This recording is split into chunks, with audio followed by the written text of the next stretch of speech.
So sleep apnea, you take care of it in your practice, and I guess for people that don't or can't wear CPAP machine. So tell us what you do. Which is 60% of the population. Really? Or 60% of people that have CPAP are non-compliant, means they don't wear it. Okay. So they're at risk for sudden heart attack in the middle of the night and dying. So what we as dentists do is, as dentists, we see patients more often than the physicians do. They're coming in an ideal world, every 3 to 6 months for maintenance. So we're on the forefront. We're on the front of picking this problem up and also helping treat it. So, and what we do as dentists for the mild and moderate cases is the first line of treatment. And that's a mandibular advancement device, MAD is what it's been monikered. And what that does is it brings the jaw forward when the patient's sleeping at night. Because what happens is when they're asleep at night, they lay down to go to sleep, everything relaxes, your muscles relax, your jaw drops backwards. You may have a narrowed airway because of a whole host of reasons. Could have to do with weight, could have to do with just your normal anatomy, and the airway closes off, and then you may be gasping and quitting breathing 30, 40, 50 times a night. And your significant other would hear that as snoring, or snoring and then a cessation of breathing, which is really dangerous. Dangerous on the heart because the heart rate goes up and it wakes you up and you wake up tired and you're at risk for heart disease, diabetes, weight gain, and even cancer has been linked to this, increased risk of cancer. So it's a serious problem.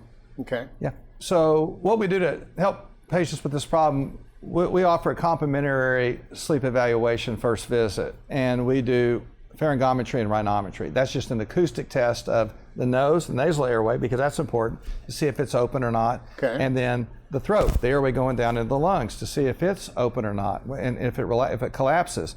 And then we can make a suggestion based on that and their symptoms and their drug history and medical history. Does it make sense to do a home sleep test? And we can send them, we have the capability in my office to send them home with a home sleep test versus going to a center and spending the night in a strange environment where they don't sleep very well. Okay. And we can get the results back, and we can know literally overnight the next day if they have it and what category, are they mild, moderate, or severe. And we know that we can successfully treat the mild and moderates with a dental appliance that's custom fit and then custom adjusted, we call it titration, to their individual situation with the diagnostic device that we talked about, the pharyngometry. We can put that device in their mouth and then retest them to see, okay, now is the airway open and open optimally. And what's really cool about that technology, it allows us to custom fit the device as to how much we're opening them and how much we're bringing the jaw forward and really dialing it in precisely. And not too many people have that technology. Okay. It's not widespread yet, but we're one of the offices that has it. So with this person, okay, so they lay down at night, their tongue drops back, their jaw, so you're basically with an appliance opening it up a little bit. Opening up that airway. And they breathe better, and now they sleep better. Yes, they do. So people, and you were saying people wake I up. wear one myself. You wear one yourself? Yes, I do. Okay. So they think they're sleeping, but they're waking up like 30 times a night. Or whatever that number is, yeah. Okay. 15 to 60. I've seen as much as 70. 70 times a night they're waking up from snoring. And their oxygen's going down.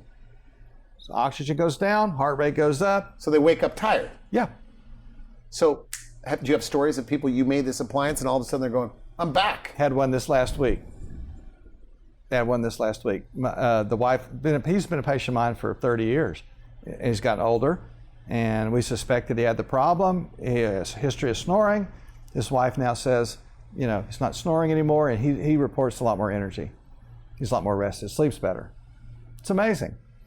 And we're just dentists. So no more CPAP for some people. For some people. CPAP works. CPAP works really good and is totally appropriate for the severe sleep apnea. But if you can't wear it, try this. But exactly, it will help. Yeah.